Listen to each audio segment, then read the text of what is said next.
Entonces, como les venía diciendo, la idea es ver hoy lo que son los controladores lógicos programables, que se abrevian como PLC.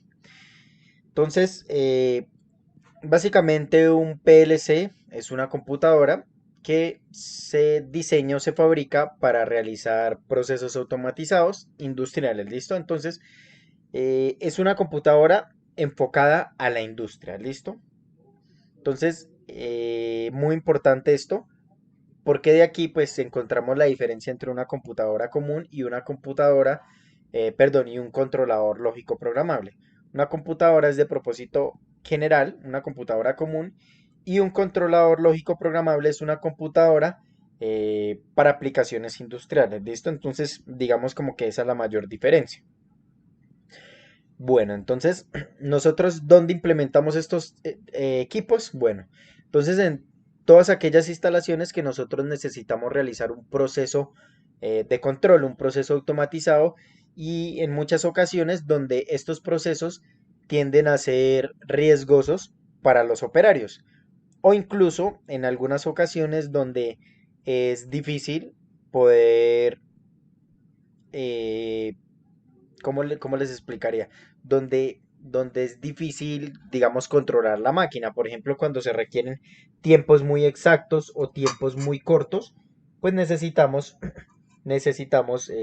la implementación de la tecnología porque pues con una persona pues es muy difícil. Si hablamos de tiempos muy cortos o hablamos de exactitudes, pues el error es mucho menor en una máquina que en un operario. Bueno, nosotros podemos implementar los PLCs en diferentes industrias, tal como la automotriz, aeroespacial, en construcción, en ensamblaje, en industrias de calefacción, en industria de transporte, etcétera, ¿no? Entonces, todo lo que es industrial vamos a encontrar PLCs, ¿listo? Bueno, aquí pueden ver una imagen de un PLC de la empresa Siemens. En este caso, el procesador es S7300, entonces los PLCs, pues digamos como que su característica principal es el procesador. Listo, en un rato hablaremos de lo que son los procesadores y veremos la importancia de estos dispositivos. Estos son lo de los módulos de entradas y salidas. En este caso vemos otro PLC con más módulos de salida, es decir, que este PLC es más complejo que el anterior. Eventualmente será más costoso. Bueno, entonces pasamos a ver las ventajas y las desventajas de la implementación de estos dispositivos. Entonces la principal ventaja es que nosotros vamos a reducir el tiempo empleado en la elaboración del proyecto debido a que ya no se requiere pues realizar el montaje físico. ¿Listo? Esa es la principal ventaja. Lo siguiente es que nosotros ya no necesitamos simplificar las ecuaciones lógicas. Entonces recordemos lo que veíamos en la clase pasada, que teníamos un lenguaje de bloques de funciones y ahí, pues, ¿qué teníamos? Si ustedes recuerdan, yo les enseñé cómo sacarle una ecuación lógica, una ecuación booleana a estos circuitos. Esas ecuaciones lógicas booleanas ustedes las pueden reducir matemáticamente. Existen unas leyes, se llaman las leyes del álgebra de Boole, y a través de esas leyes ustedes pueden reducir el circuito, ¿listo? Eso se hace normalmente cuando ustedes elaboran un circuito utilizando lógica cableada, ¿listo? Con estos dispositivos, por ejemplo, cuando vemos compuertas en la parte de electrónica digital que ustedes deben estar viendo en Introducción a la Automatización, allá se utilizan compuertas, esos son componentes físicos y lo que uno tiende a hacer es reducir pues las ecuaciones lógicas para que los circuitos no queden tan grandes. En este caso, cuando utilizamos PLC, no necesitamos realizar la simplificación de las ecuaciones porque simplemente pues, le colocamos la ecuación al PLC y él mismo la procesa. ¿Listo? Ahí ya no tenemos el inconveniente de que si nos queda muy larga la ecuación, entonces el circuito nos queda muy grande. No, eso ya no nos va a preocupar. ¿Listo? El mismo procesamiento del PLC pues trabaja con esas ecuaciones. Otra ventaja es que nosotros podemos añadir nuevos dispositivos sin mayor problema. Entonces, digamos, en la lógica cableada nosotros teníamos que abrir el circuito para poder introducir el nuevo dispositivo. En este caso únicamente con entrar al programa del PLC, digamos, hacemos las modificaciones y volvemos nuevamente a actualizar el PLC, a subir el programa. No tenemos que hacer nada más, ¿listo? Bueno, otra de las ventajas que es muy importante es que reducimos el espacio, ¿no? Esto es una diferencia bastante importante y es muy notoria porque toda la automatización va a estar concentrada en el PLC, ¿listo?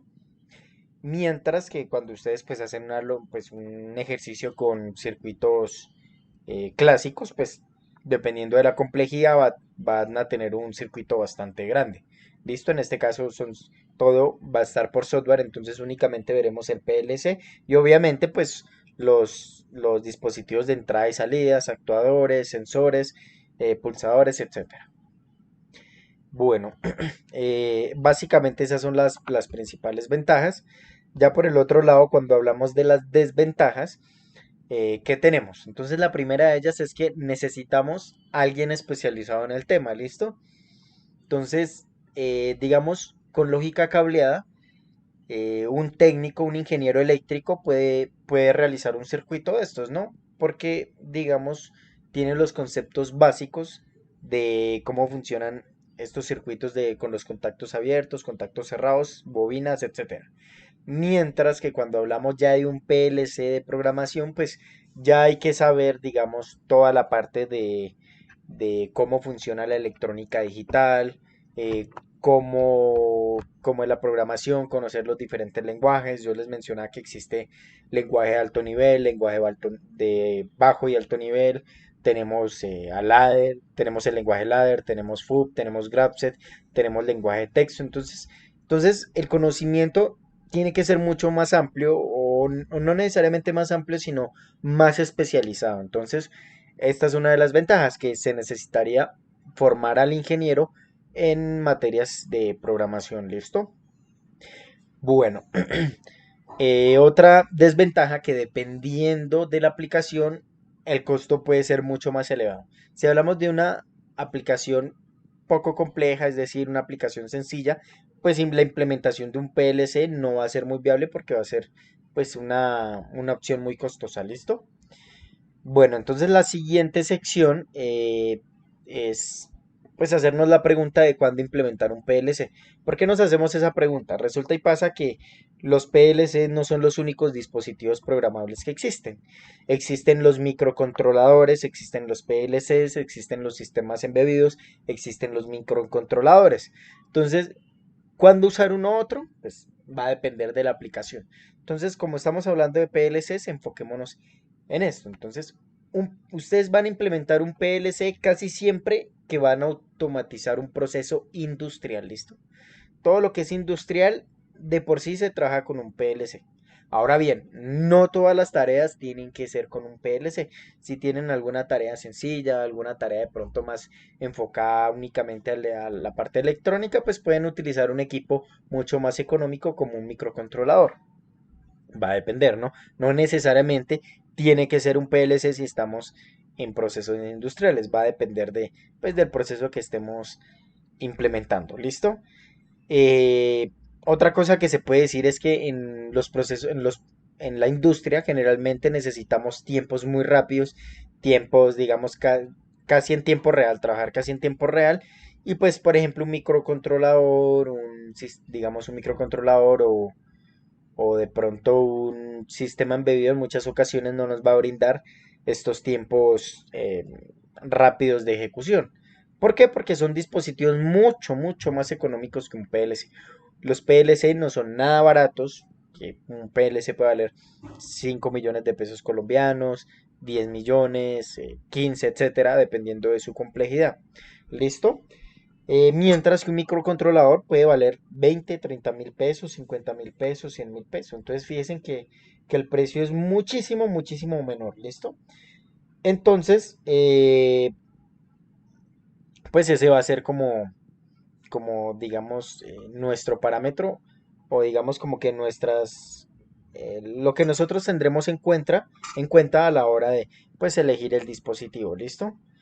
Bueno, y obviamente pues el costo, ¿no? Entonces el costo es algo muy importante. Un PLC es una opción muy costosa. Si en algunos procesos no se requiere, digamos que no nos vemos obligados en la implementación de un PLC y tenemos la opción de utilizar un microcontrolador, pues podríamos utilizar mejor el microcontrolador para reducir los costos. ¿Listo?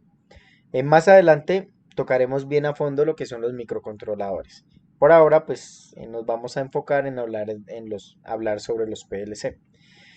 Bueno, lo siguiente es hablar de las aplicaciones, entonces pues ya arriba les había mencionado algunos. Aquí pues retomamos nuevamente, entonces tenemos que los PLCs pues los utilizamos en procesos de control enfocados en la industria, en el sector industrial. Entonces, ejemplo, tenemos en máquinas de procesado de cemento, en máquinas industriales para ensamblaje o en industria de plástico, en el uso de máquinas de herramientas como las fresadoras, en los tornos, en control de sistemas de refrigeración, de calderas, etcétera. Entonces hay una infinidad de aplicaciones de los PLCs y fíjense en que todos estos procesos son industriales, ¿no?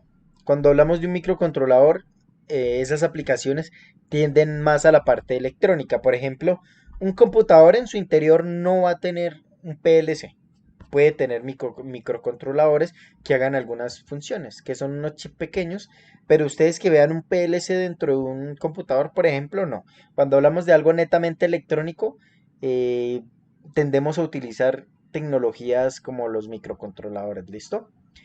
Entonces ya pasamos a hablar sobre la estructura de un PLC, entonces eh, los PLCs, como les mencioné, son considerados una computadora y se consideran como una computadora porque están compuestos de las tres partes principales de una computadora, que son RAM, ROM y microprocesador. ¿Listo? Esas son las tres partes principales de un computador. Aparte de eso, ¿qué más hay? Pues podemos tener una batería, dependiendo, no todos tendrán batería, dependerá pues del equipo, eso aumenta los costos. Van a tener módulos de entrada y de salida, todos van a traer puertos de salida, puertos de entrada, todos también tienen alguna interfaz de comunicación, sea una comunicación serial o sea mediante un puerto Ethernet, incluso una comunicación por USB, etcétera, ¿listo? Entonces, básicamente, digamos como que estos son los componentes que tiene pues en el interior un PLC. Ahora bien, vamos a hablar sobre los tres componentes básicos, la RAM, la ROM y el microprocesador. Entonces es muy importante conocer estos temas pues para saber qué es lo que hay dentro de un PLC. Entonces empecemos a hablar de la ROM. La ROM es una memoria.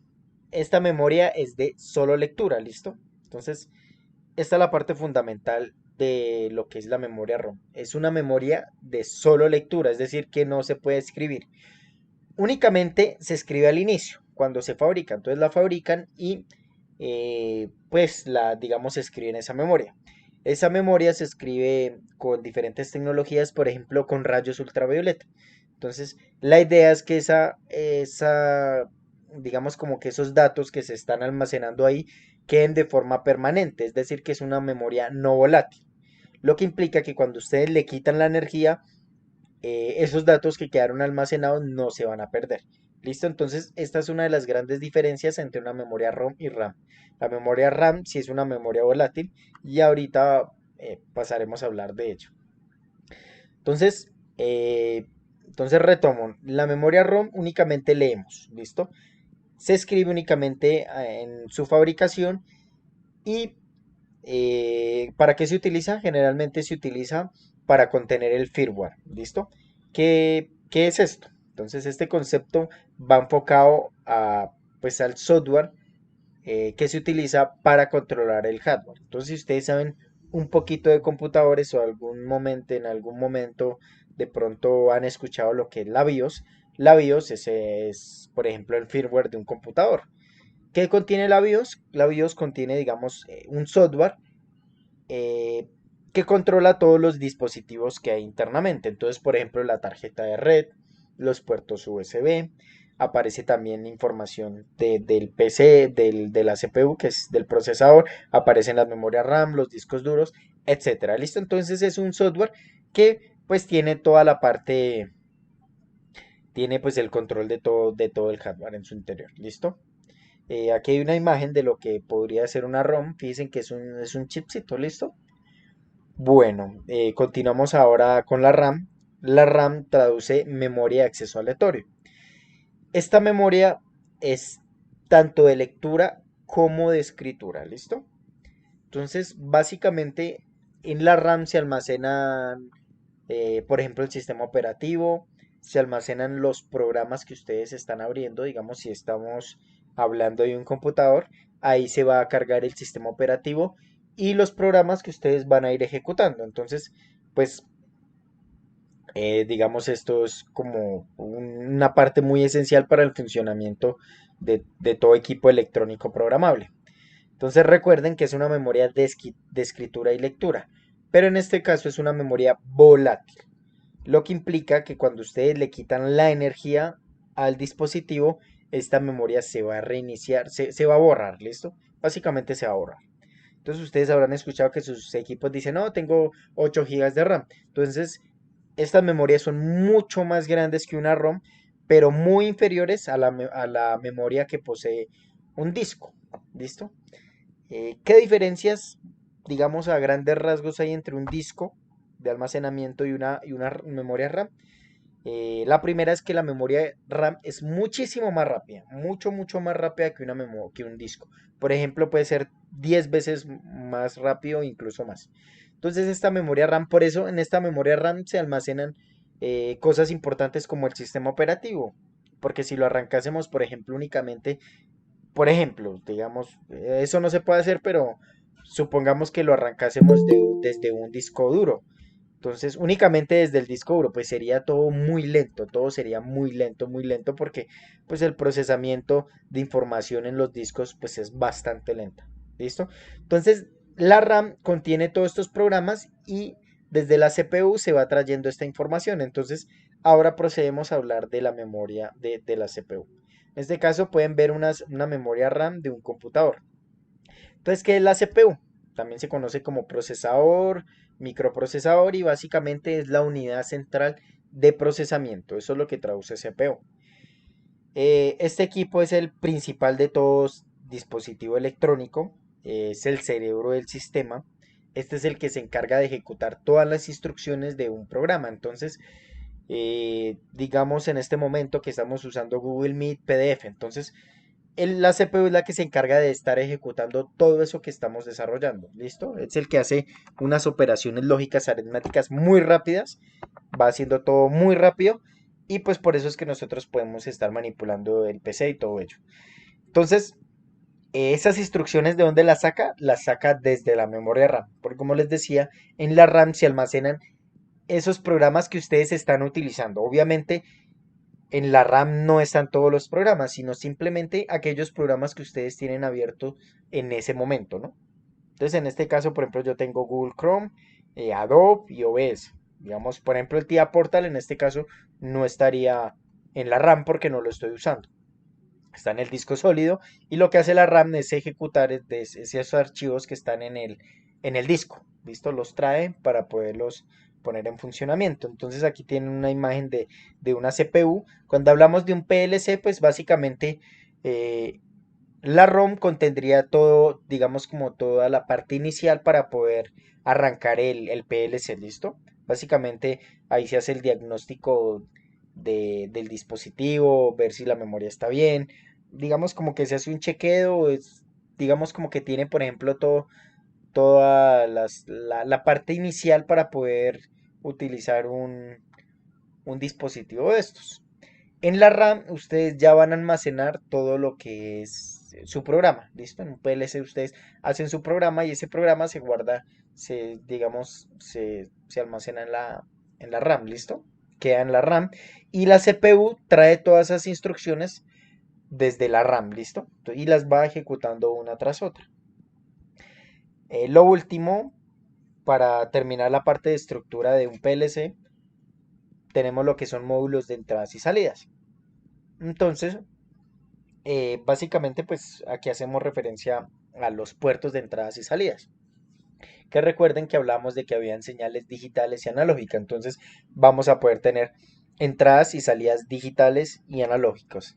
Lo común es tener muchas entradas digitales, varias salidas digitales y pocas entradas analógicas y pocas salidas analógicas. De hecho, es muy común que ustedes tengan un PLC y no tengan ni entradas analógicas ni salidas analógicas. ¿Por qué? Porque esto va a elevar el costo del equipo. Las entradas analógicas elevan el costo. Y aún más, tener salidas analógicas, pues elevan más el costo todavía. Entonces, pues no necesariamente tienen que tener estos módulos. ¿Listo? Ya va a depender pues del equipo en sí que están comprando. En este caso tenemos el módulo de entradas, pues tendríamos conectados pues lo que son los pulsadores, switch, selectores, sensores, etcétera. En las salidas pues tendríamos todo lo que son los actuadores y básicamente eso, los actuadores y preactuadores. Aquí tenemos un PLC, tenemos una imagen. En la parte de arriba tenemos las entradas. Fíjense en los puertos de entrada, en la parte de abajo tenemos los puertos de salida y aquí tenemos diferentes interfaces de comunicación. En este caso tiene una interfaz serial. En este caso dice que es RS485. En este caso tenemos otro puerto serial, sería el RS422. Y pues básicamente, bueno, aquí tiene para USB. eh, pues por aquí no aparece el puerto de Ethernet, pero seguramente tendrá puerto de Ethernet. ¿Listo? Eh, Aquí vemos otra imagencita de un PLC. Entonces, pues digamos, es la misma historia. Bueno, fíjense aquí encontramos unos LEDs indicadores. Es común encontrar LEDs indicadores. Entonces el de arriba está pues, en este caso dice que son los LEDs indicadores de las entradas y estos de las salidas. Entonces cuando a una entrada le llega un uno, pues se alumbra el LED. Si a la salida pues se está arrojando un uno lógico, pues también va a alumbrar. Listo, igual aquí está un puerto de comunicación.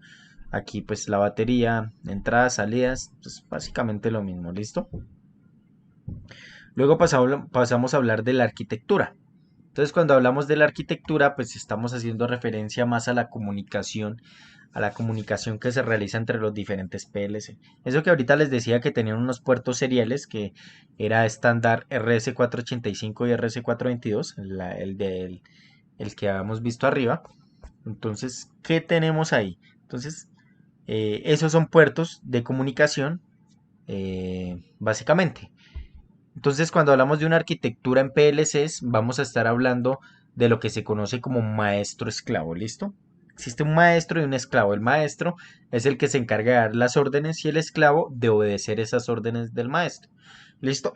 Cuando ustedes hablan de redes Ethernet, ustedes van a hablar más de lo que se conoce como cliente-servidor. Pero cuando hablamos de PLCs, hablamos más es de maestro-esclavo, ¿listo? Entonces estos son análogos. Lo que pasa es que uno tiene un enfoque industrial y el otro tiene un enfoque informático. Bueno, entonces de aquí, ¿qué les puedo decir? Pues le retomo lo que les decía hace rato. Existe un maestro, ese maestro generalmente es un PLC más sofisticado que los otros dispositivos. Si hay otros PLCs, no necesariamente, digamos, un maestro puede ser un PLC y los esclavos pueden ser otros PLCs o pueden ser simplemente otros dispositivos inteligentes. Va a depender pues de la aplicación que estén implementando. Entonces el caso es que el maestro le da órdenes al esclavo y el esclavo únicamente pues cumple un papel de recibir únicamente órdenes. ¿Listo? Es decir, que el esclavo no va a enviarle comunicación al maestro, no le va a enviar ninguna información a menos que el maestro se lo solicite. Aquí, por ejemplo, tenemos una imagen donde vemos una red de comunicación. Fíjense que aquí tendríamos el controlador maestro. Esto es un PLC bastante grande. Aquí lo tendríamos conectados a diferentes dispositivos. Entonces fíjense que aquí hay otros PLC más pequeñitos. Estos PLCs vendrían a ser dispositivos esclavos, podría ser. ¿Listo? Entonces, bueno, básicamente pues a esto hacíamos referencia. Eh, por último, terminando la teoría, vamos a hablar del funcionamiento de un PLC. ¿Listo? Entonces vamos a ver cuál es el proceso que realizan pues estos equipos. Entonces, el primer paso es que al iniciar un ciclo, es decir, pues vamos a iniciar el PLC para que empiece a hacer una, pues, sí, a ejecutarlo un programa que nosotros le hemos subido. Entonces, lo primero que hace él es un trabajo interno de mantenimiento. Entonces, revisa un control de memoria, diagnostica, pues, que todos los, digamos, como que todos sus módulos estén correctamente funcionando para, para luego, pues, proceder a los siguientes pasos. Si hay algún problema, pues, evidentemente él no va a poder continuar con el resto de las operaciones, ¿listo? Esta parte se realiza muy rápido, es decir, que nosotros no nos vamos a dar cuenta, es en cuestión de milisegundos y ya. El segundo paso es la actualización de las entradas. Entonces lo primero que hace el PLC pues es actualizar esas entradas, lo que le esté llegando de los sensores, de pulsadores, interruptores, etcétera, ¿listo? Y esas señales que le están llegando a la entrada, pues lo que hace el PLC es convertirlas en señales binarias, es decir, entre unos y ceros. Entonces, lo que le está llegando al PLC son señales en voltaje. Entonces, generalmente si hablamos de señales digitales, puede ser de 0 voltios a 24 voltios o de 0 voltios a 12 voltios, dependiendo pues del tipo de controlador. ¿Listo? Generalmente de 0 a 24 voltios. Entonces, pues él interpreta esta información en unos y ceros. Eso es básicamente pues como va a trabajar en la CPU. Él solo entiende en unos y ceros, él no entiende en voltajes, él no entiende nada de eso. Únicamente son unos, ceros, unos, ceros, unos, ceros, y así es que él pues logra, digamos, toda esta magia. Incluso los computadores en su interior el procesador únicamente trabaja en datos digitales, unos y ceros, ¿listo? Bueno, esto ya se conoce como sistema binario. Entonces, ¿qué hace? Bueno, básicamente aquí se actualizan las entradas y ya. La tercera parte es que la CPU ejecuta las instrucciones que están dentro del programa. Ese programa nosotros lo subimos y quedó almacenado en la RAM. ¿Listo? Entonces, de esa RAM nosotros vamos sacando, pues esa, digamos como que vamos trayendo esas instrucciones y las va ejecutando. El cuarto paso es que con esa información que la CPU fue llevando a cabo, pues se actualizan las salidas, ¿listo? Es decir, se envían unos y ceros a la salida, entonces que ustedes saben que pues van en voltaje, ¿listo? Que es 0 voltios o 24 voltios, que es un uno, ¿listo? Entonces básicamente es esto, ¿listo? Aquí tenemos una imagencita donde podemos ver ilustrado esto que les estoy diciendo. Entonces el primer paso era un mantenimiento interno que se realiza muy rápido. El segundo paso es la actualización de las entradas. Entonces recuerden que las entradas pues tenemos sensores, interruptores, switches, todos esos dispositivos. El siguiente, el siguiente paso es pues la ejecución de las instrucciones. ¿Listo? Entonces todas las instrucciones pues es el programa que ustedes desarrollaron. ¿Listo? Sea en lenguaje ladder, sea en lenguaje FUB, sea en Graphics, sea en lenguaje texto, etcétera.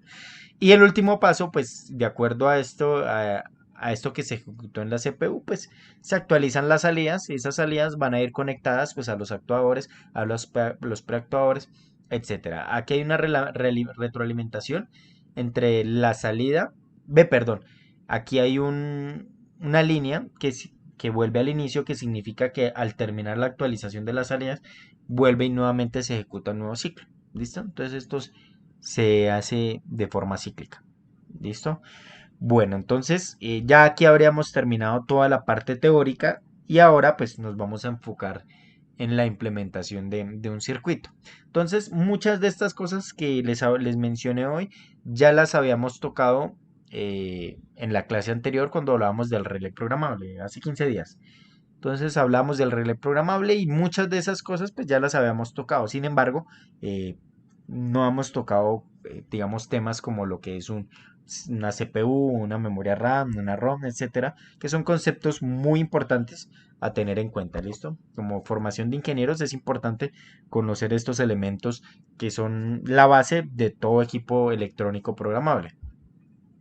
Bueno, entonces en este caso la aplicación que les voy a mostrar es el semáforo que nosotros hicimos hace más de un mes. fue la primera práctica que hicimos, incluso alcanzamos a hacer montaje de esto. Entonces, esto es lo que vamos a hacer en PLC. Entonces, como ustedes se dan cuenta, en este caso lo tenemos implementado pues en lógica cableada. Obviamente, pues lógica cableada pues no se puede utilizar en un PLC. Entonces, en este caso voy a utilizar el lenguaje ladder. Listo, la siguiente clase haremos seguramente una práctica con lenguaje de bloques de funciones. Listo, entonces lo que vamos a hacer es convertir este circuito en un lenguaje ladder. Listo. Y pues vamos a irlo construyendo en el TIA Portal. Listo, el TIA Portal es el software para programar PLCs de la empresa Siemens, ¿listo?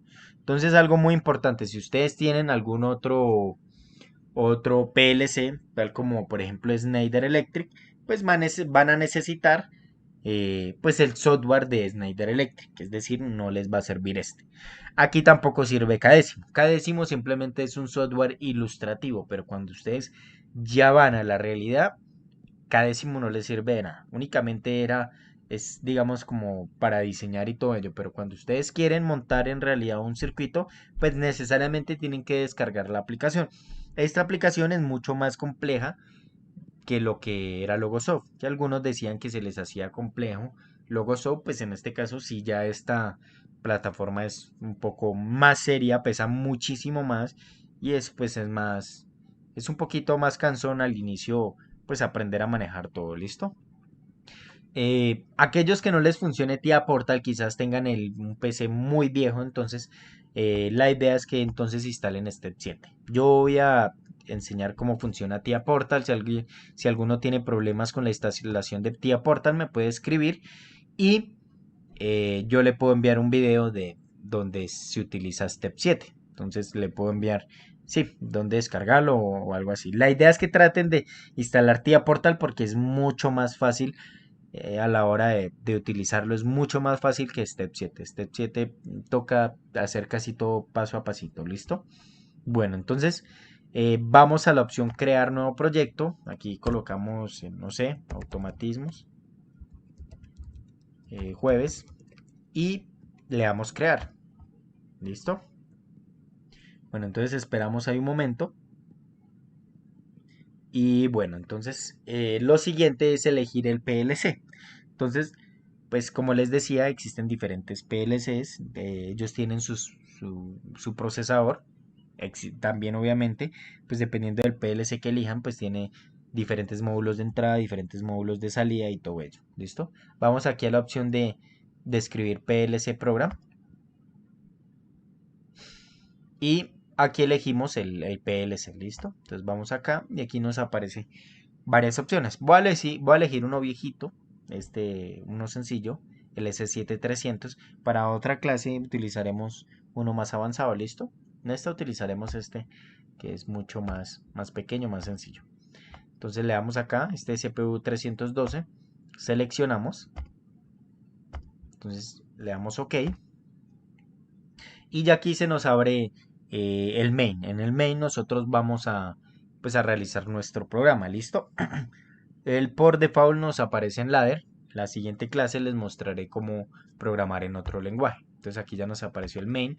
Le damos doble clic. Entramos ya a la plataforma y ahí nos aparece pues lo que les decía. Digamos como que nuestro espacio de trabajo para construir nuestros circuitos. Pero lo primero que vamos a ir a hacer es colocar las variables. Vamos a ir a construir las variables. Esto no lo teníamos bueno, este espacio no lo teníamos ¿cómo se dice? Ni en logo ni en cada décimo. O sea, uno le colocaba los nombres arriba. Sin embargo, acá uno en una tabla va colocando las variables que va a utilizar. Entonces, en el semáforo, ¿qué se utiliza? Un pulsador. Pulsador, ¿listo? Escribimos pulsador. Esa es la variable que yo voy a construir. Listo, ya le damos enter y aparecen estas opciones por default. Va a ser una variable de tipo bool. No hemos visto nada de esto, pero pues únicamente pues así de manera introductoria, la variable bool almacena datos de 1 o 0 o verdadero o falso, ¿listo? Solo dos estados, 1 o 0. Y es la que necesitamos. ¿Listo? Un pulsador va a estar cerrado o abierto. Entonces por eso utilizamos este.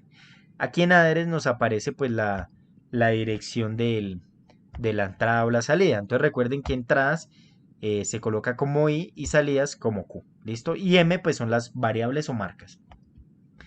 Listo, entonces muy importante pues ver el equipo. Vamos aquí a PLC y vamos a Device Configuration para pues ver el equipo, ¿listo? El equipo que tendríamos pues en la realidad.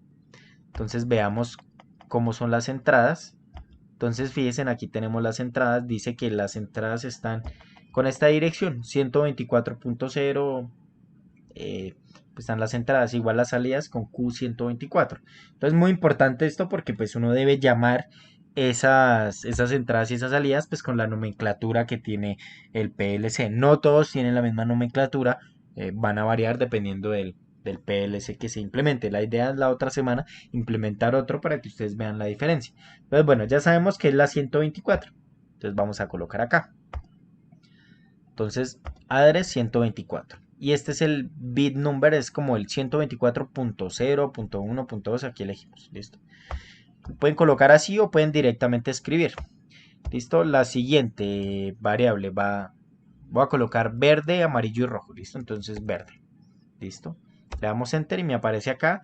Por default me colocó i124.1, pero no es una entrada, es una salida. Entonces voy a colocar Q. Q. Bueno, espere. Q124.0 también. Coloquémosle punto .1 en este caso, porque la quiero colocar. ¿Listo? Luego coloco la variable amarillo. Aquí es salida, ¿sí? 124.2. Ahí sí el default me sirve. Luego la variable rojo. Y Q124.3. ¿Listo? Entonces, esas son las variables principales. Bueno, necesitamos los temporizadores, pero ahorita cuando aparezcan los temporizadores, pues los llamamos eh, con el nombre que nosotros querramos. Por ahora dejemos esto, seguramente ahorita tenemos que ir agregando otras variables. Lo mejor es que antes de crearlas, pues la idea es que vamos trabajando aquí con todo para que ustedes vayan entendiendo un poco. Pues vayan entendiendo un poco todo, ¿listo? Bueno, entonces empecemos. Aquí vamos a seguir el circuito. Entonces, ¿qué tenemos acá? Bueno, entonces, venga, ampliemos mejor esto. Aquí viene el switch. Este sería el pulsador, por así decirlo. Entonces aquí colocamos el pulsador. Viene acá. Entonces colocamos, este sería el pulsador de inicio. Entonces colocamos pulsador. Bueno, así lo llamé pulsador. Y ese pulsador va en serie. Vamos a ir trabajando rama por rama, ¿listo? Para poderlo construir. Entonces vamos a construir esta rama. Entonces el switch va en serie con el temporizador T1, ¿listo? Entonces colocamos aquí el temporizador. Vamos a Timer Operation. Aquí está el temporizador a la conexión, temporizador a la desconexión. Voy a utilizar un temporizador a la conexión. Ya aquí lo tengo. Bueno, entonces le doy OK. Bueno, espere que aquí no le escribí el nombre. Entonces lo voy a borrar y voy a colocarlo otra vez para que vean. Lo coloco y aquí me aparece el nombre. A este le voy a colocar temporizador T1, ¿listo? Aquí a la entrada, estos son los segundos. Voy a colocarle 3 segundos. Entonces colocamos el número y la S. Si queremos en milisegundos, pues le colocamos ms, ¿listo? Solo necesito segundo, entonces lo dejo así. Aquí va a ir la variable de tiempo. Entonces aquí se tienen que crear unas variables, ¿listo? Si no colocan esas variables no les va a funcionar, entonces toca colocarlas, ¿listo? Entonces voy a crear unas variables que colocan time, las voy a nombrar así, timer 1. Entonces vamos timer 1, timer 2 y timer 3, ¿listo? Son 3 temporizadores, ¿listo? O sea, esas son las variables de tiempo, son las variables donde pues se va a tener el conteo, ¿listo? Entonces en timer 1, ¿qué tenemos? Entonces son variables de tiempo, son variables distintas, hay que colocarla como variable de tiempo, ¿listo? Entonces esto pues es de aprendérselo, ¿listo? Es una variable de tiempo, no es ni una entrada, no es ni una salida, fíjense que me botó de una vez error. Entonces aquí le vamos a anexar pues que se relaciona con una variable, ¿listo? M es una variable, una marca, como lo quieran llamar. Listo, esto pues por default aparece la D y aquí colocan pues el número que deseen. Yo le voy a colocar 0. Listo. Porque no es ni una entrada ni una salida, simplemente son variables internas. Bueno, la siguiente también es una variable de tiempo. Entonces elegimos variable de tiempo. Y aquí pues elegimos pues la M. Aquí le coloco que esta va a ser la variable 1. Y aquí igual es una variable de tiempo. Colocamos acá también lo mismo. Entonces una marca. Y pues el número correspondiente es la 2. ¿Listo? Entonces ahí tendría pues ya las variables de tiempo. ¿Listo? Esto hay que hacerlo para que funcione el programa. ¿Listo? Vamos al main y vamos aquí a colocar pues la variable, ¿no? Timer 1. Este es el timer 1. ¿Listo? Entonces pues aquí digamos lo que les decía es un poquito más complejo. Tiene pues como que más cosas que de pronto no había que utilizar ni en Cadécimo ni había que utilizar en Logosoft. ¿Listo?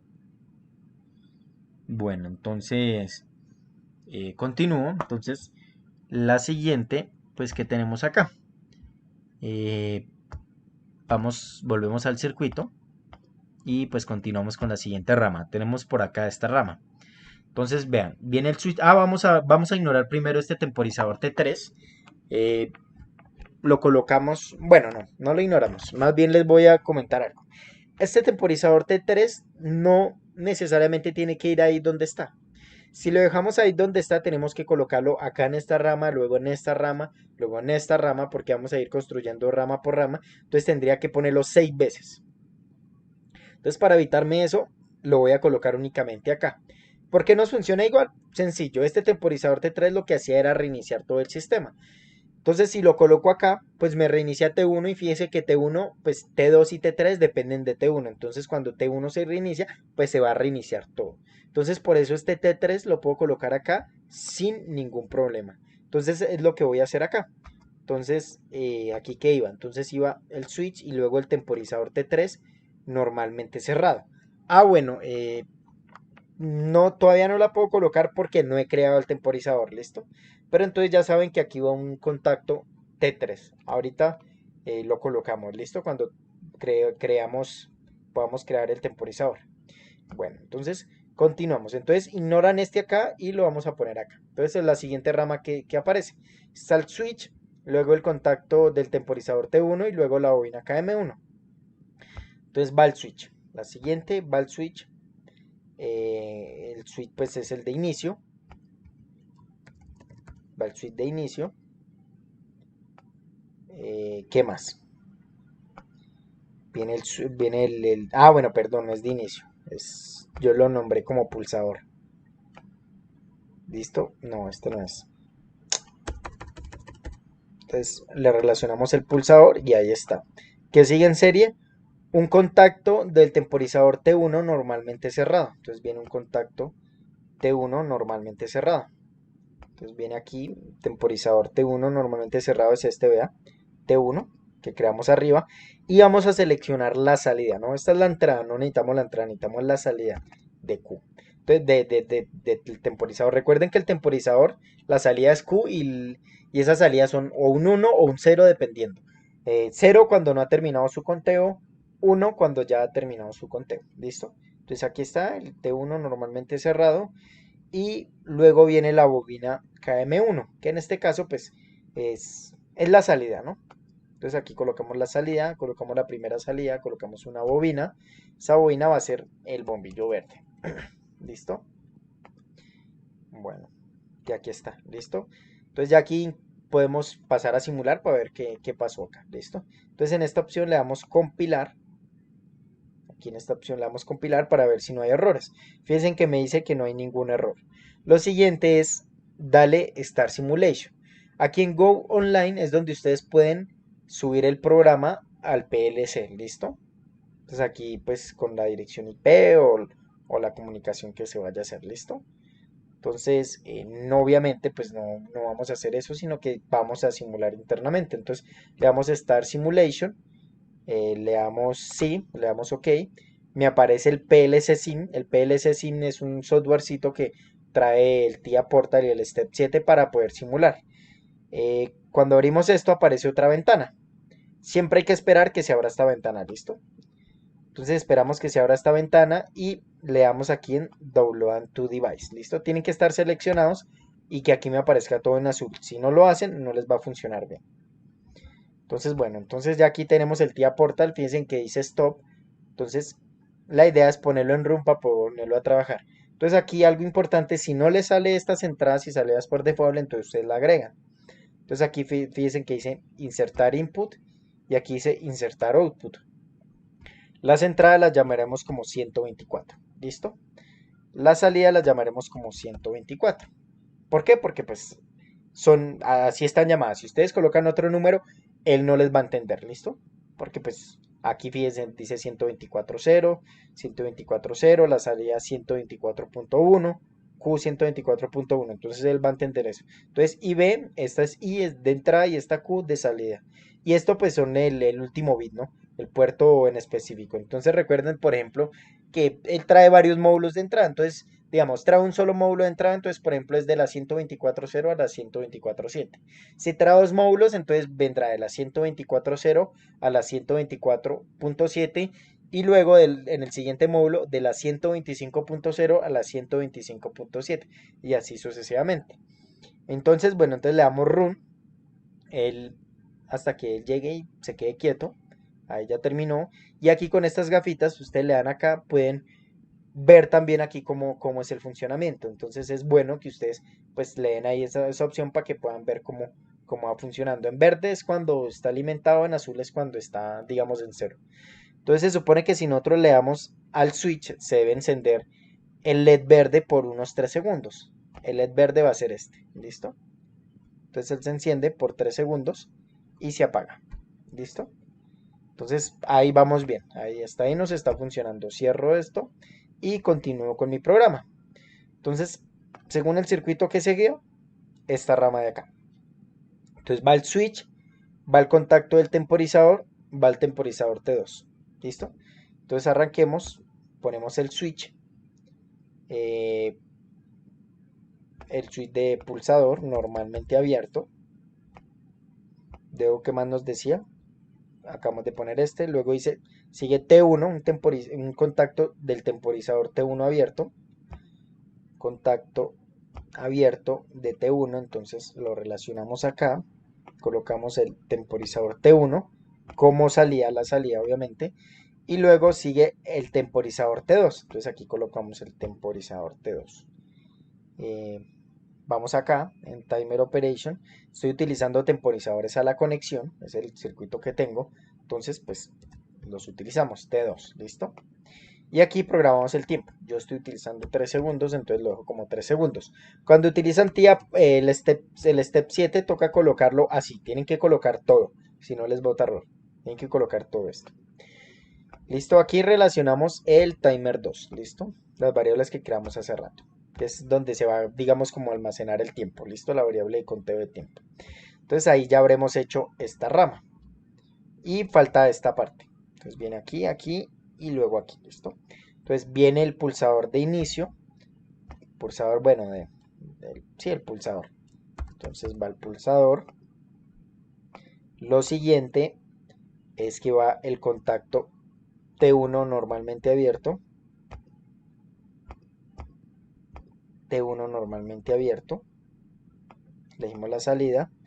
Y luego de aquí viene T2, contacto normalmente cerrado T2. T2 como salida. Y luego va la bobina. ¿Listo? Aquí está la bobina. Entonces coloco la bobina. Bueno, la bobina es la salida, ¿no? Coloco la bobina y la colocamos como eh, pues esta es la roja. No, la amarilla, perdón, porque va verde, amarillo y luego rojo. ¿Listo?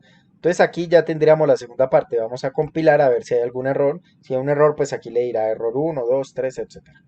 Luego vamos a darle en Start Simulation. Fíjense que en este caso se me deshabilitó. ¿Esto por qué es? Porque le tomó como si ustedes quisieran simular. pues directamente en físico. Entonces vamos a Go Offline, listo, le damos acá y fíjense que ya se me habilita, listo, por si les sale ese error.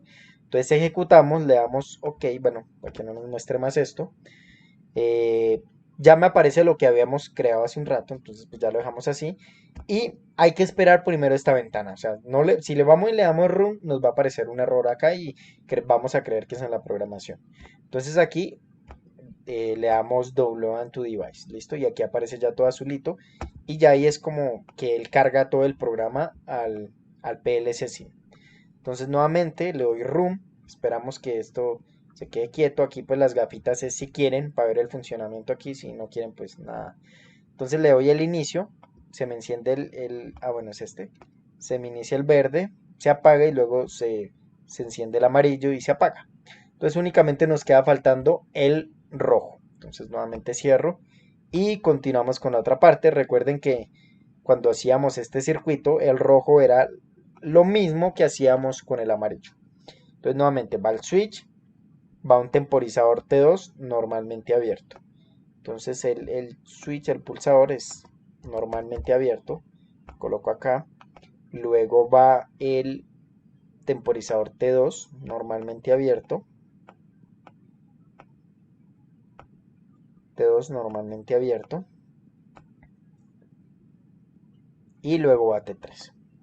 ¿Listo? En serie. T3, T1 acá. Colocamos T3. Y ahí nos quedó. Aquí colocamos el tiempo, en este caso pues también voy a colocar 3 segundos. Y a la salida pues coloco la de timer 3, ¿listo? Entonces ahí ya nos quedó esto. Bueno, entonces nos queda colocar la ramita de acá, que es toda esta que ven acá. Entonces nuevamente va el switch de inicio y va T2 abierto. Entonces va luego va el también T2 abierto. ¿Qué más va? Luego va T3 cerrado. Y por último la bobina Q13. Listo, entonces relaciono, este es el pulsador, le relaciono a este también. Este sería T2, creo que es. Sí, T2 normalmente abierto como salida. Y luego este es T2 también, salida. Y por último elegimos pues este sería el rojo. Y ya ahí habríamos terminado la parte del semáforo sin que sea cíclico. ¿Listo? Primero lo vamos a simular así y ahorita miramos la parte que lo convierte en cíclico. Entonces compilamos y luego pues subo el programa en Start Simulation. Ahí arrancó. Esperamos el otro programita, en la ventana, perdón. Le damos a Download to Device hasta que nos aparezca, pues nos debe aparecer todo en azulito. Ahí ya lo hicimos. Le damos en Load y ya podemos utilizarlo. Vamos a Room, esperamos que termine acá y luego le damos en 0. Listo, entonces fíjense, el verde, luego alumbra el amarillo, luego alumbra el rojo, pero ahí algo pasó. Entonces verifiquemos qué habrá pasado acá. Que algo pasó. Ah, no, no, no. No, habrá... Ah, no, no. Creo que sí, igual. Entonces vamos a mirar. A ver qué pronto nos pudo haber fallado. Entonces nuevamente creo que... A ver, el último no.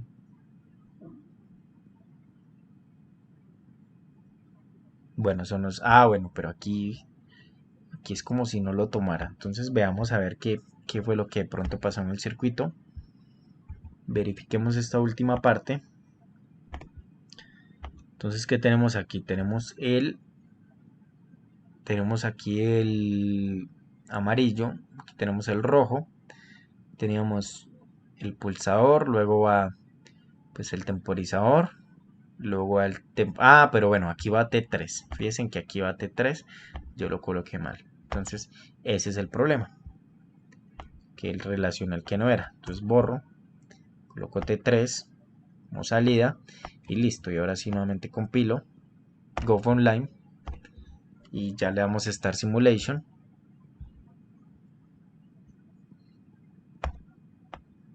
Y bueno, le damos cargar y aquí le damos rápidamente Run y ya podemos simular y ahora ya no nos debería botar ese error.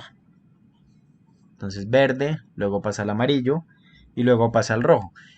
Hay otra manera de poder simular esto, digamos, de una forma más interactiva. No me acuerdo el nombre del programa ahorita. Para la otra clase se los daré, en este momento se me olvidó el nombre. Y se puede hacer un poquito más interactivo todo, pero pues es más trabajo, que pronto no es muy necesario, ¿listo?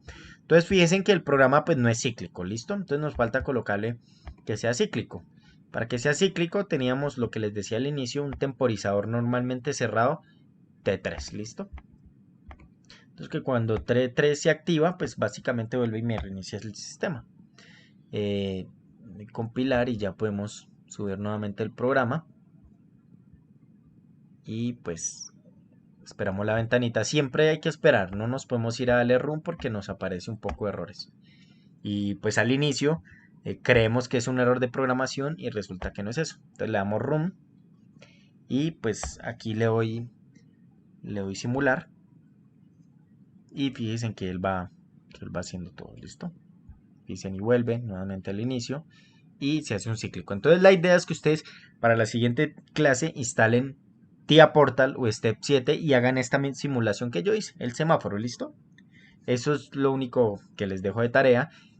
Puede ser muy sencillo instalar Siemens, el TIA Portal, como puede ser un poco engorroso. Les recomiendo que pues utilicen los pasos que les voy a dar, es decir, descarguen la versión gratuita, porque si se ponen a descargar una versión y luego piratearla, es decir, craquearlo, pues tienen que trabajar más para poder hacer eso. Entonces, mejor la versión demo porque nosotros pues no tenemos laboratorios por ahora y no creo que vayamos a implementar algo en PLC. Vamos a implementar en relés debido pues a la falta de tiempo y a que pues son equipos más sencillos, ¿listo? Entonces, Pero